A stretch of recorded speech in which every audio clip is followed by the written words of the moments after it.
Democracia é um regime político por intermédio do qual todos os cidadãos elegíveis participam igualmente, direta ou indiretamente, por intermédio de representantes, da apresentação, da elaboração e da aprovação das leis. Agora, se a democracia às vezes é um pouco complicada de ser explicada, ela também pode ser difícil de ser exercitada.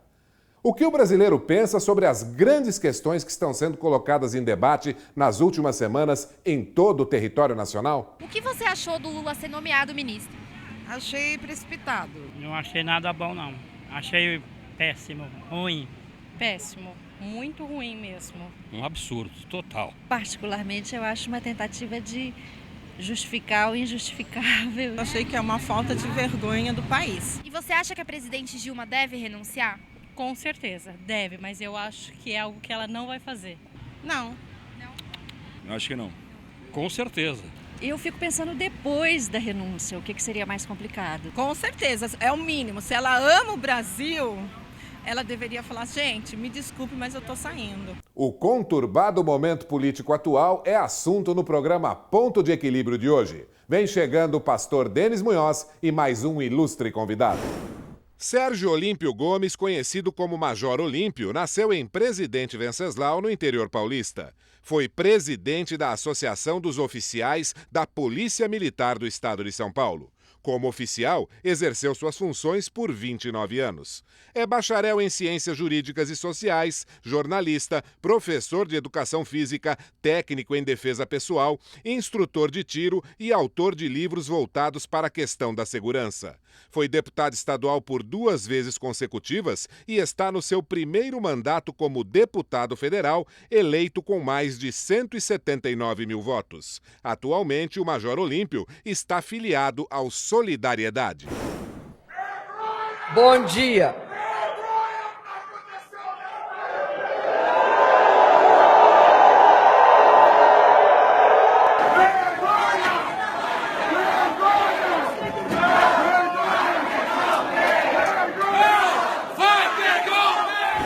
Muito boa noite, meu amigo, minha amiga. O nosso encontro de final de noite, programa Ponto de Equilíbrio.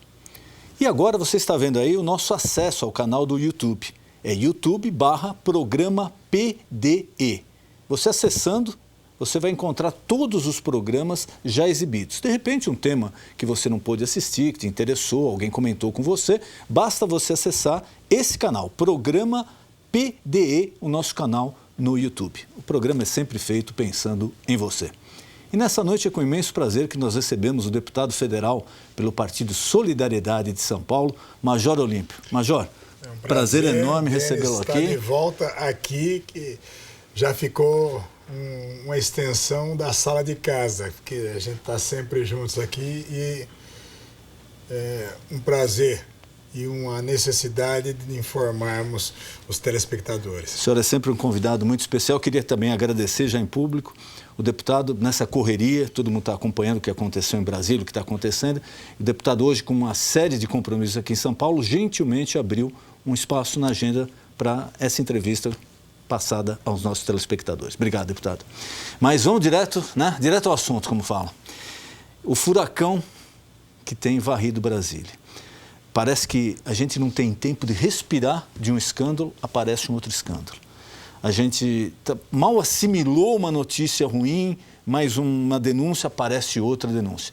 E ontem o senhor foi protagonista, aí o Brasil inteiro presenciou na mídia social, na TV, da posse. Hoje pode-se falar do ministro da Casa Civil, Luiz Inácio Lula da Silva, porque caiu a segunda liminar. Até então, o horário de gravação desse programa, sexta-feira, quase 6 da tarde, ele é o ministro da Casa Civil. Pode ser que daqui a pouco não seja mais. Mas na posse dele, onde teve aquele tumulto, o senhor se manifestou. Primeiro eu queria saber, como foi a decisão do senhor ir até lá? Porque me parece que não existia nenhum deputado que não fosse da base do governo lá. Olha, é bom que fique muito bem claro que a minha indignação é a indignação da esmagadora maioria da população brasileira. O que está acontecendo de desgoverno, de crimes praticados, de bilhões desviados, cidadão, da população brasileira. É uma coisa que transcende a qualquer dos episódios mais nefastos que nós tivemos na nossa história. E, além das minhas ações na Câmara dos Deputados, a minha mobilização, o meu voto, eu também tenho participado das manifestações públicas. No dia anterior, além das minhas falas no plenário, eu estava com a população de Brasília protestando pelo lado de fora do Palácio do Planalto do que ia acontecer. Quando se confirmou essa vergonha para a nossa história de dar posse ao Lula como uma forma de HC, como nós dizemos no jargão policial, um habeas corpus, para evitar que ele seja preso por uma determinação do juiz Sérgio Moro, porque daí ele passa, com a condição de ministro, a ter um foro diferenciado e privilegiado. Desculpe. A gente está falando que tudo muda, né? Acabei de receber a informação aqui no ponto, uma outra liminar, ainda gostaria que confirmasse qual é o juízo, foi deferida agora, faltando 10 minutos para 6 da tarde de sexta-feira, suspendendo novamente a posse do então ex-futuro, já não sabemos, é ex-futuro, foi, não foi, ministro da Casa Civil, Luiz Inácio Lula da Silva. Ele não é mais ministro da Casa Civil, segundo essa liminar deferida agora. Acabamos de receber a informação. E nós estamos nessa situação. Nós estamos vivendo, o Denis falava agora justamente, que vem uma notícia ruim e já vem uma outra pior. Exatamente porque ficou claro que houve um aparelhamento do Estado brasileiro, das coisas do povo brasileiro para a prática de crimes. Mas eu estava do lado de fora e manifestando para a população e manifestando para a imprensa. Não pode acontecer uma coisa dessa. É a falência de governo, é a falência da credibilidade de justiça e lei no nosso país. Quando se confirmou a posse dele para o dia seguinte, e quando se mostrou para o mundo as gravações telefônicas feitas com autorização da Justiça, que mostravam exatamente a presidente da República conversando com o Lula. Lula, eu estou te mandando um papel, que é o termo de posse, e você usa em caso de necessidade. Qual é o caso de necessidade que o ministro de Estado vai precisar mostrar um papel de um termo de posse? Era o seguinte: se o Moro decretar a prisão e a Polícia Federal for cumprir, mostra para eles e fala, velho, a lei não chega mais para mim aqui, vai ter que ser no Supremo. E é isso. Eu vou dizer uma coisa muito triste. Eu acompanho as monitorações telefônicas em relação ao crime organizado, às facções criminosas, ao PCC. E aquela gravação não parecia uma presidente da República conversando com o ex-presidente, não. Parecia membro de facção, uma Marcola conversando com seus serviçais fora. Vê se dá para comprar o juiz. Acerta com o advogado. Uma vergonha. Isso não é postura de governante nem de ex-governante.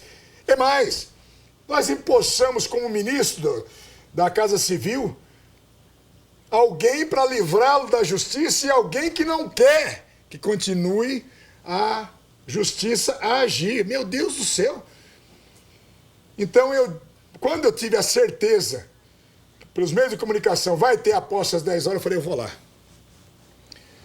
Eu fui só, não levei um séquito, não avisei imprensa nem nada, não.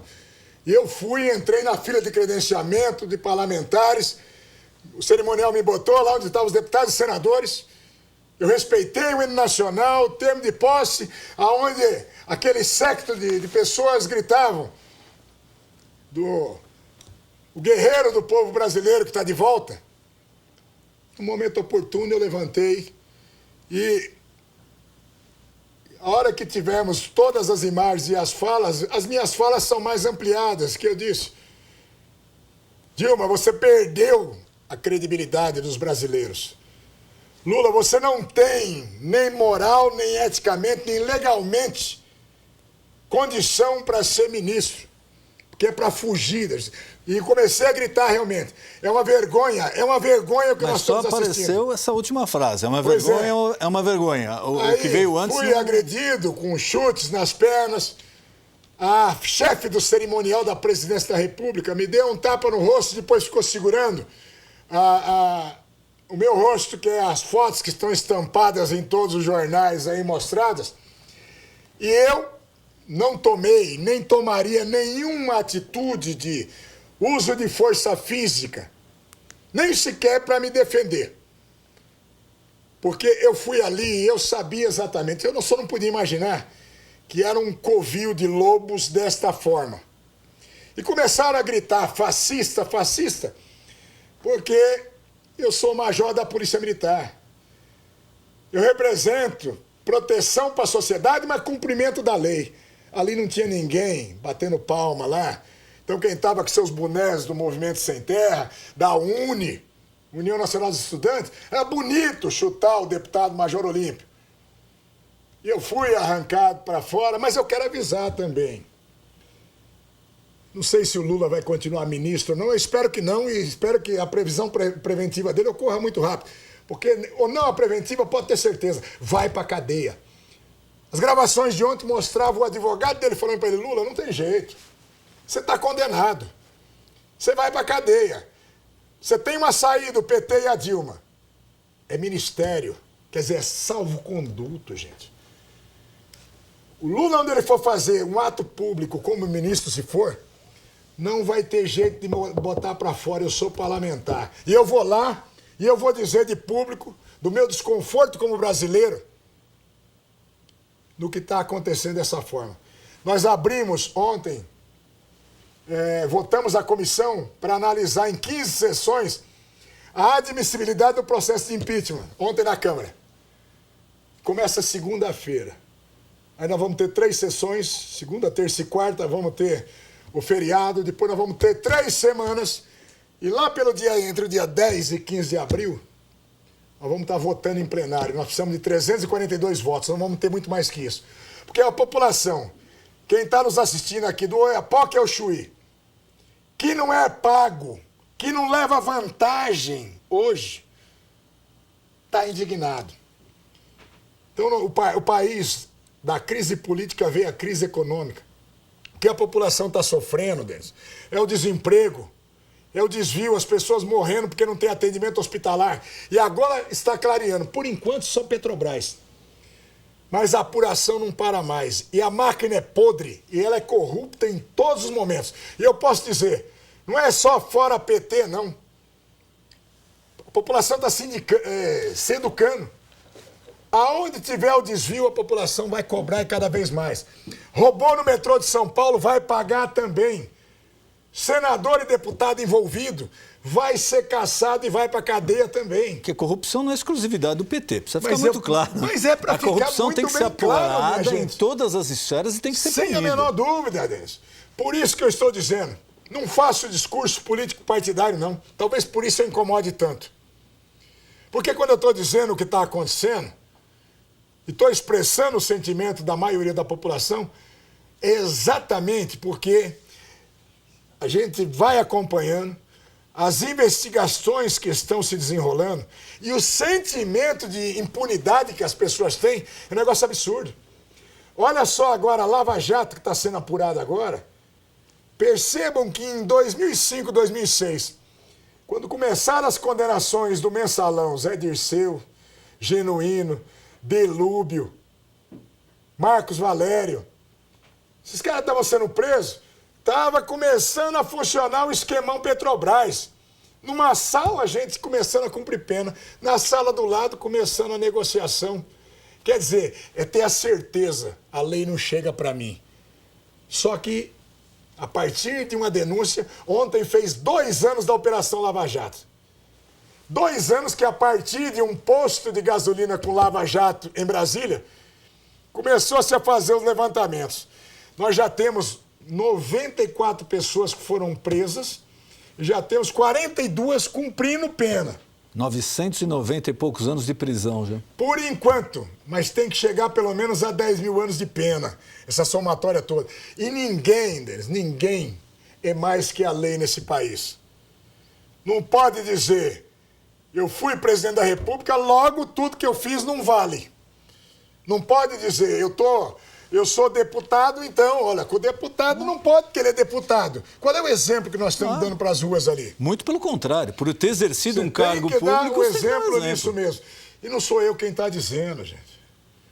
Vejam essas gravações que a cada momento o mundo fica estarrecido. Quando você pensa, e você fez a abertura do programa, olha, eu já vi todas as barbaridades possíveis, daqui a pouco vem uma nova. Vem uma nova, olha, mas a presidente... Aí ficamos discutindo o seguinte, né? Alguns doutos, respeito todos os operadores estudiosos do direito, mas a gente ficar discutindo agora, olha, não poderia se divulgar uma conversa telefônica do vice-presidente que está sendo monitorado por crimes praticados com a presidente.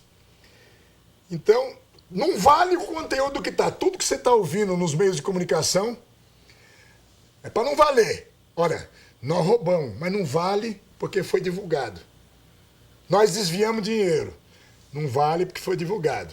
Mas você não acha que o efeito político já ocorreu? Agora essa discussão jurídica está no segundo plano. Mas olha, tá nesse momento. Estão os tribunais discutindo se vale a posse de ministro ou não. Se não valer a posse de ministro, né, fica a nossa torcida.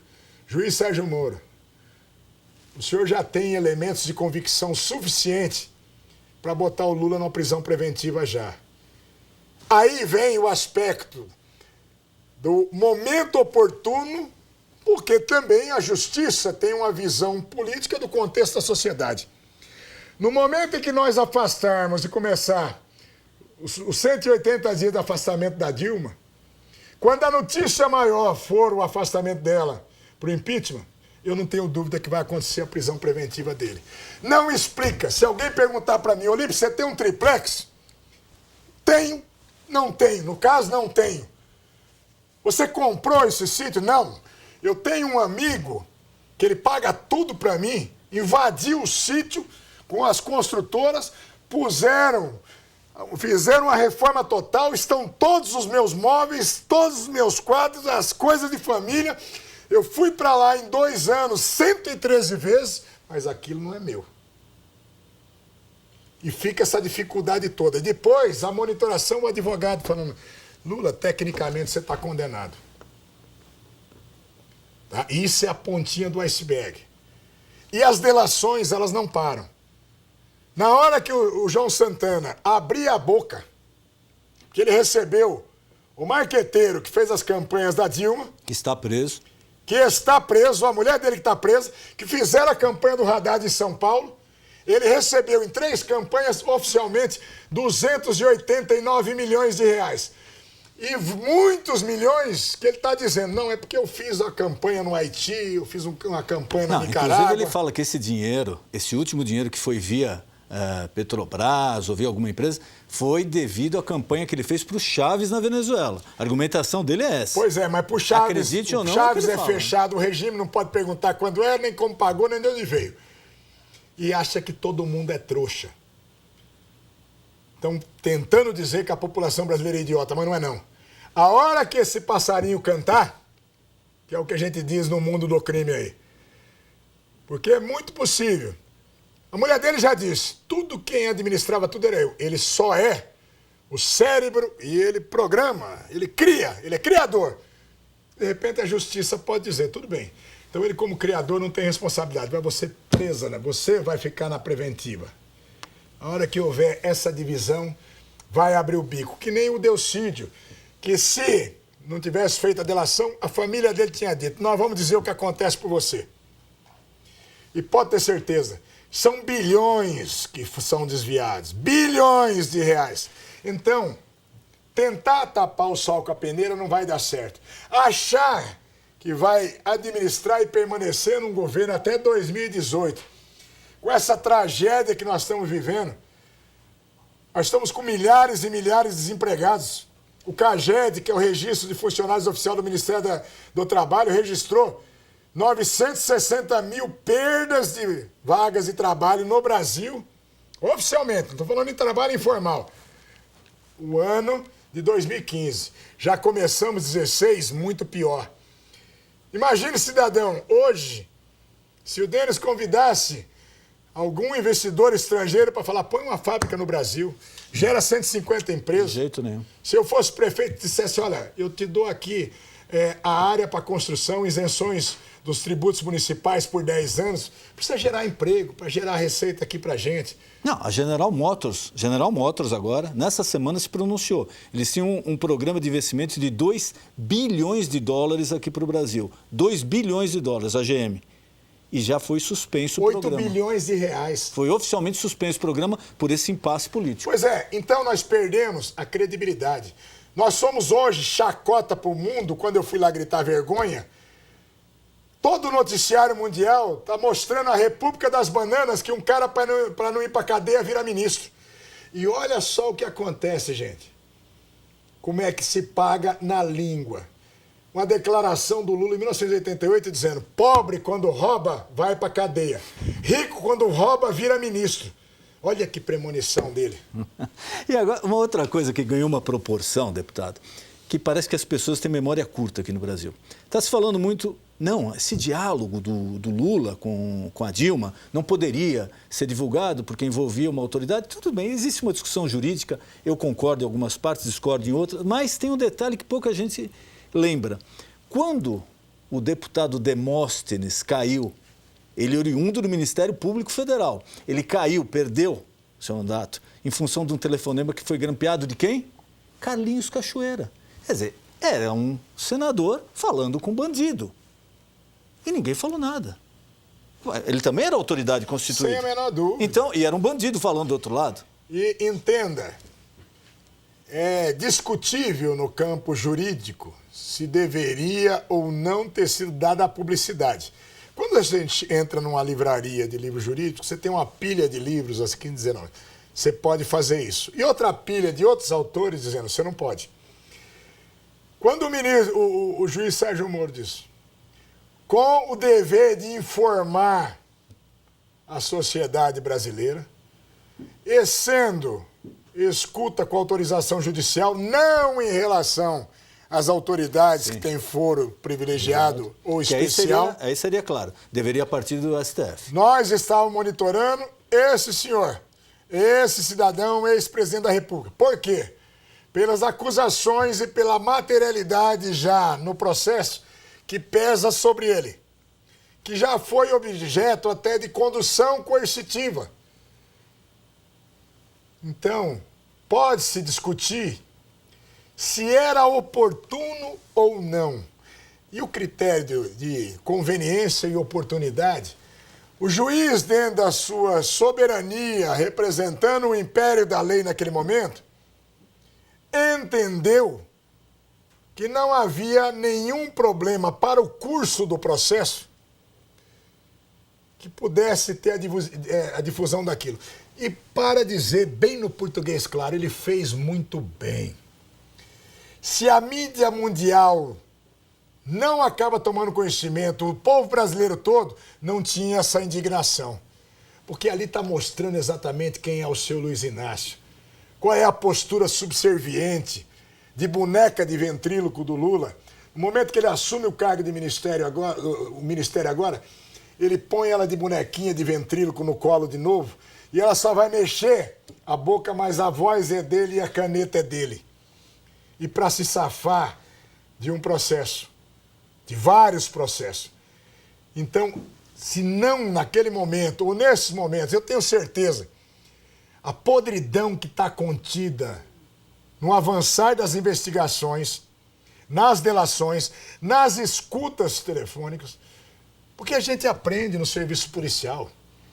O bandido sempre precisa contar aonde é o meio e o território dele, o quanto ele é bom. Questão de ego. Então ele volta, ele rouba o carro importado, ele volta lá na boca para desfilar com o carro, com corrente de ouro, com relógio importado, para nós da polícia localizarmos. Eles precisam dizer, a lei não está para a gente. Como tem monitorações telefônicas aí, o ex-presidente dizendo, isso aqui é nosso, nós ganhamos essa... usando palavrões que não são próprios. Então, o que aconteceu, o que está acontecendo, é que o Brasil literalmente acordou. E não dá. Você pode criar um novo futuro, mas você não vai apagar o teu passado, não. Não dá. E essas contas vão aparecendo, esse dinheiro vai aparecendo, essa ramificação toda vai aparecendo. As empresas, que de certa forma eram extorquidas, mas por conveniência se acomodaram. Lógico, também tem. Porque Aí tem uma história que nós não, temos... olha, eu fui explorado, mas você concordou. A gente sempre diz. Isso Quem cede à extorsão nunca mais vai parar de pagar. é verdade. Entendeu? Como cai na mão do estelionatário, ou muito inocente ou muito ganancioso. Então, o que aconteceu em relação a isso, ninguém está tentando aliviar nada. Ao contrário, já tem muita gente cumprindo pena e vai ter tantos outros. As delações vão trazer um conteúdo muito mais bombástico. Gente, na hora que nós apurarmos o BNDES, aí a questão Petrobras vai parecer pequenas causas. Muito tem se comentado disso, mas parece que está uma coisa assim, vai aparecer, mas já está tanto tempo. Será que já, com todos esses escândalos, já não teria aparecido? Não começa, gente. O problema todo, nós fizemos uma CPI do BNDES fazendo acordo na Câmara. Não convoca o meu, que eu não convoco o seu. Não vai dar certo por muito tempo. O que nós hoje sentimos a falta também, como nós queríamos ter pelo menos um juiz Sérgio Moro por estado. Porque só um juiz lá no Paraná, brilhante, e eu acho que a postura de vida dele como profissional e como pessoa, se esse homem tivesse colado numa prova no curso primário, lá no fundamental, já tinham escrachado. Porque levantam a vida desse homem 24 horas por dia. Não, e uma atuação muito boa do Ministério Público também, Federal do Paraná. E ele está mantendo na cadeia e lutando juridicamente com os maiores advogados criminalistas do Brasil. Com todas as pressões, e os tribunais superiores não acham uma vírgula para desmanchar uma decisão até agora, dele. Todas as decisões dele foram confirmadas em instâncias superiores. Isso. Até agora, né? Agora, por que esse homem lá do Paraná, ele manda fazer condução coercitiva, ele manda fazer busca, ele manda. Será que nos outros casos que estão aí latentes, com início de investigação, ou com indícios de que haja desvios, não deveria se ter a justiça a mesma celeridade que ele está tendo? E não está se posicionando como um super-homem, não, nada disso. Está fazendo o papel dele. Então, mas a Operação Lava Jato, e quantos outros desdobramentos nós podemos ter? E vão ter. A cada momento, a cada delação. Aguarde só. Essa semana agora o Pedro Correia, ex-presidente do PP, ex-deputado federal, já foi condenado lá no Mensalão e agora ele fez um acordo de delação premiada. E ele está dizendo, eu vou contar, porque o terceiro partido que mais recebia dinheiro era o PP. Já ficou demonstrado isso na Lava Jato. Ele vai dizer agora, eu vou contar para quem e de que forma eu distribuía. Eles tinham uma diretoria na Petrobras, né? Pois é, mas fazia o fato repasse de dizer, eu tenho uma diretoria, significa que ninguém mexe. Lá na CPI do Petrolão, eu ouvi, como o Brasil acabou ouvindo depois, o Pedro Barusco, um gerente, de com todo respeito, terceiro escalão na Petrobras, dizer, mas eu devolvi 97 milhões de dólares do meu. Eu ainda foi quem perguntou, mas o senhor devolveu do senhor? É do senhor? 400, para as pessoas entenderem, 4 por $1, mais ou menos isso, 97 milhões de dólares, 400 milhões de reais. E ele dizendo, olha, eu devolvi na delação já e num acordo para diminuição da pena, eu já devolvi 97 milhões de dólares. Gerente do terceiro escalão. E o diretor dele? E quem indicou o diretor? Dá para vocês imaginarem exatamente quantas pessoas morreram, ou quantos prontos-socorros, quantos postos de saúde, quantas casas, quantas escolas, quantas creches, quanta pavimentação de vicinais, quanto de assistência social a necessitados desabrigados esses malditos desviaram. Então não é ranço, não é ódio, não é fora PT, fora nada, não, é fora corrupção. É isso que tem que se... Sociedade não suporta mais isso. E a justiça também está dando uma transparência maior. Há 15 anos atrás, eu não podia nem imaginar como é que era uma sala do Supremo Tribunal Federal. Eu não era deputado, eu era um policial aqui em São Paulo. E eu fiz o curso de Direito, um curioso do Direito. Eu sonhava como é que era um julgamento dentro do Supremo Tribunal Federal. Uma coisa assim, fechada. Depois veio a TV Justiça. Começou a transmitir Hoje as ao pessoas vivo. acompanham, verificam que o ministro do Supremo, ele é gente de carne e osso.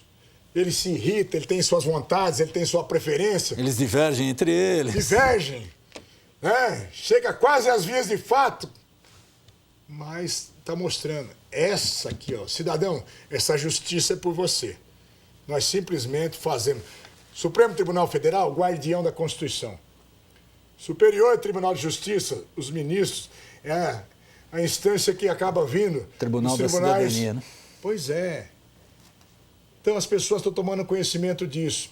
E as pessoas estão também tomando conhecimento, inclusive, do acompanhamento de um processo judicial.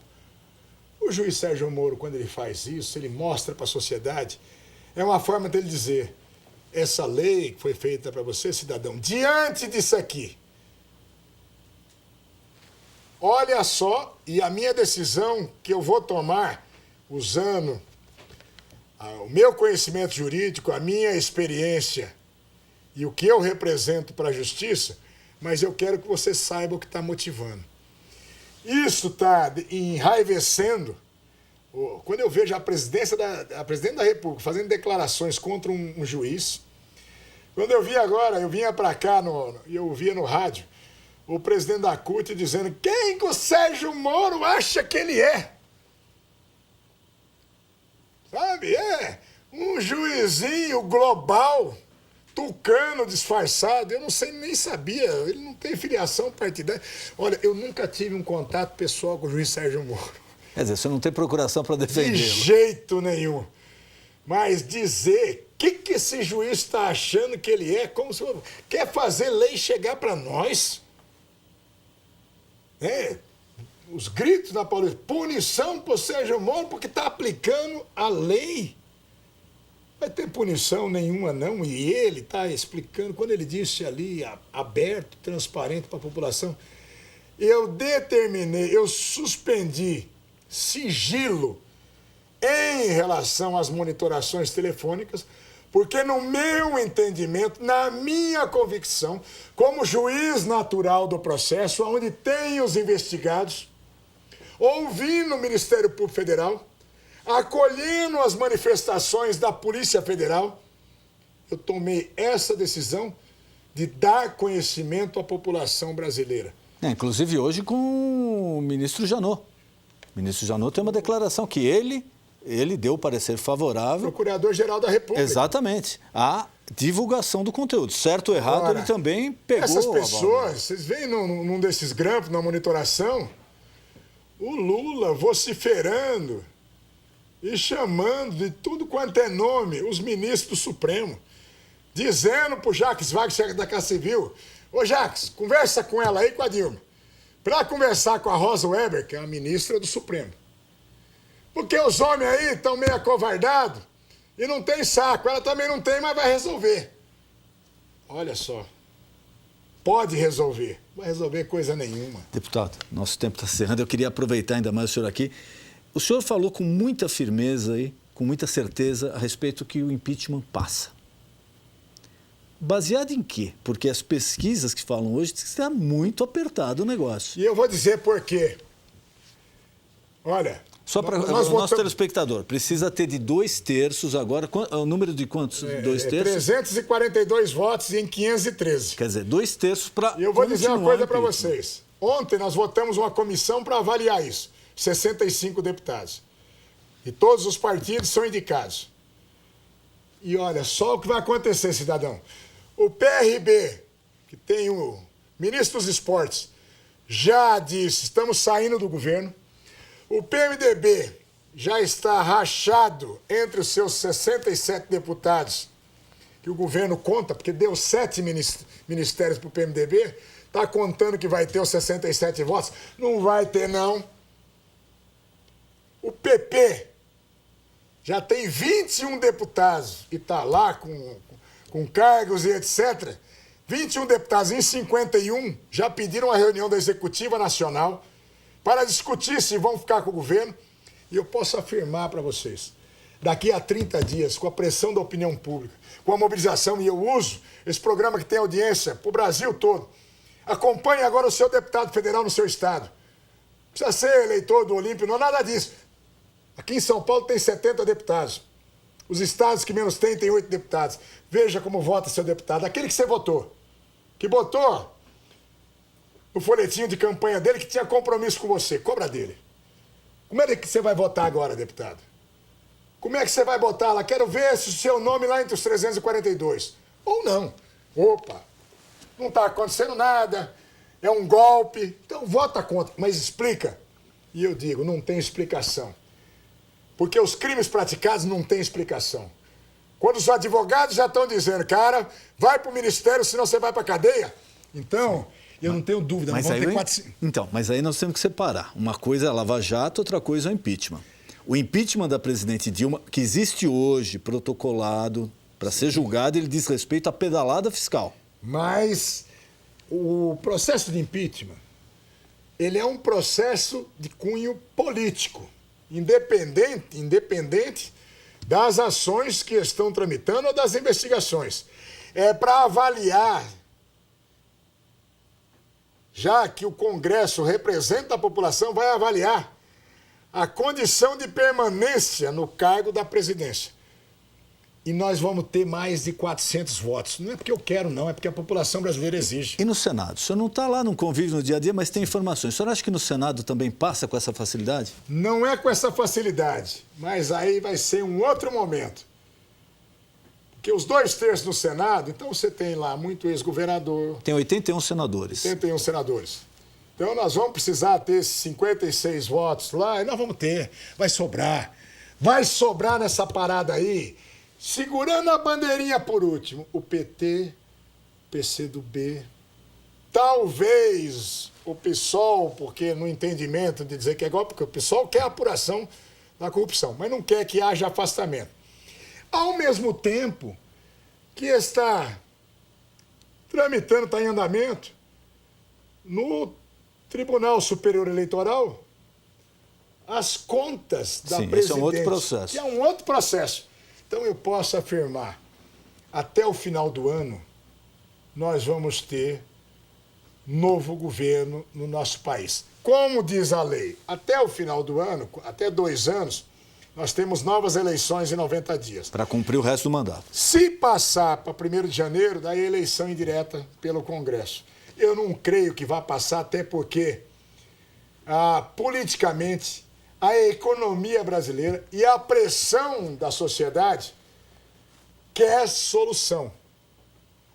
E o vínculo com a Lava Jato, ele acaba tendo ali a sua ligação, sim, porque os escândalos vão se mostrando. As delações vão acontecendo. O Delcídio, líder do governo, vai e diz, em 400 páginas de delação, e numa delas diz: a compra de Passadina, a Dilma não só sabia, como sabia o que ia acontecer e o prejuízo para o país. Nossa, Delcídio é um traidor, é um delator, que até outubro, novembro, falava no Senado como líder do Senado, homem de confiança da presidente. Que foi o relator do Mensalão. Sem a menor dúvida. Relator do Mensalão, Então, em 2005. Agora ele é o delator, é o covarde que está traindo, que nada que ele fala serve. Até novembro ele falava em nome do governo. Só que essas coisas, não sou eu que estou dizendo. A mídia mundial vai acompanhando, a justiça apurando aqui, o trâmite andando aqui do impeachment. isso de ser em relação às pedaladas fiscais, que também foram crimes administrativos praticados, requer sim o afastamento e o impedimento. E o Al Capone, nos Estados Unidos nos anos 30, ele foi para a cadeia, mandou matar mais de 5 mil pessoas. Nunca pegaram ele por homicídio. Pegou 12 anos de pena, morreu na cadeia, sabe por quê? Imposto de renda. Depoimento de um contador. Se vai ser isso, se vai ser a pedalada, se vai ser a somatória disso, vai ser. Não sou eu que quero, não. Eu garanto o meu dentro de 342 votos. E vou mobilizar. Aí eu vou vestir a camisa mesmo e vou pressionar e vamos sitiar o Senado. E aqui em São Paulo nós temos 3 senadores, tem 3 senadores por estado, você tem 81. E nós vamos perguntar, como é que é? Você está com o povo brasileiro ou você está com as suas conveniências? Eu não tenho dúvida. Vai ser de lavada isso aí. E não é um final de campeonato de futebol, não. Perdedor e ganhador. Vai ter ganhador. A população brasileira vai ganhar. E outra coisa, a classe política vai começar a se educar. Eu tenho a minha convicção. Se não caçar, num espaço de 3, 4 anos, 150 deputados federais e uns 30 senadores, não vai moralizar. É verdade. 150 deputados e 30 senadores. 150 ali, ó. Estamos ali. Outro dia, a Veja Online me entrevistou lá e falou, como é que o senhor se sente aqui na Câmara dos Deputados? Eu falei, num banho de sol de penitenciária. Para onde eu olho tem bandido. E nós estávamos numa sessão do Congresso Nacional com os senadores, daí eu vejo, entrou Fernando Collor de Mello, aí entra o Renan para presidir. E vai aquela coisa toda. Daí sai um, entra o Cunha. Meu Deus do céu. Só que a população agora já sabe quem é quem em relação a isso. E está cobrando. E a justiça vai andando. E ela vai chegar para todos. Não tem a menor dúvida. Daqui a 5 anos vai ser uma triste passagem da nossa história. Mas vai ter que fazer outra ala da Papuda, da Papudinha no Acre, outros presídios para colocar também pessoas que fazem mal, ou talvez mais mal do que os marginais que eu combatia nas ruas, o Coronel Veloso está aqui comigo, combatia nas ruas, com uma metralhadora, do que um indivíduo desse com um microfone e com a caneta. Caneta na mão é mais perigoso. Com uma metralhadora, o indivíduo consegue fazer mal, às vezes, para uma pessoa, para uma família, para um bairro, para uma cidade. Alguém com a caneta poderosa para desviar, para fazer com que não chegue o recurso para o bem-estar daquele que precisa do recurso, ele pode provocar tragédias muito maiores e a gente sabe que provoca. Tem que ir para a cadeia o que rouba, que usa a arma de fogo e o que usa a persuasão, o mandato e a sua caneta. Deputado, eu queria mais uma vez, não vou nem falar do tempo que nós estouramos, mas foi um prazer receber o senhor aqui. Queria mais uma vez agradecer, eu sei na correria que o senhor está. E queria também aproveitar, olha, hoje nós estamos recebendo aqui o deputado, que ele é oposição. Mas também a nossa produção fez convite a toda a base aliada do governo. Hoje está tendo manifestação na Avenida Paulista, dos partidos que apoiam Lula, apoiam a presidente Dilma. Nós convidamos também. E se alguém da base do governo que está assistindo isso daqui, mas eu queria falar, eu queria me expressar, você vai ter exatamente o mesmo tempo para expressar a sua opinião. É que, infelizmente, vocês não retornaram a nossa ligação. A minha ideia seria fazer hoje o programa com o deputado e, na sequência, fazer o programa com alguém representando o governo. Debate. O senhor já é o convidado. Inauguração aqui do programa, você vai ser o convidado. Mas, deputado, muito obrigado. Foi um prazer enorme receber o senhor. Boa sorte na sua empreitada lá, que Deus abençoe o senhor. Isso é o mais importante. Que a população do Brasil seja abençoada, que nós consigamos limpar o país, passar o país a limpo com tudo isso que tem acontecido. Nosso encontro de final de noite, programa Ponto de Equilíbrio. Boa noite. Na última sexta-feira à noite, após o encerramento da gravação do programa, o ministro do Supremo Tribunal Federal, Gilmar Mendes, suspendeu a eficácia da nomeação de Luiz Inácio Lula da Silva para o cargo de ministro-chefe da Casa Civil, determinando a manutenção da competência da Justiça em primeira instância dos procedimentos criminais em seu desfavor. Na análise do processo, o ministro ponderou que o objetivo da falsidade é claro: impedir o cumprimento de ordem de prisão de juiz de primeira instância, uma espécie de salvo-conduto emitida pela Presidente da República. Desta forma, o juiz Sérgio Moro, da 13ª Vara Federal de Curitiba, é o competente para analisar todos os pedidos contra o ex-presidente Luiz Inácio Lula da Silva.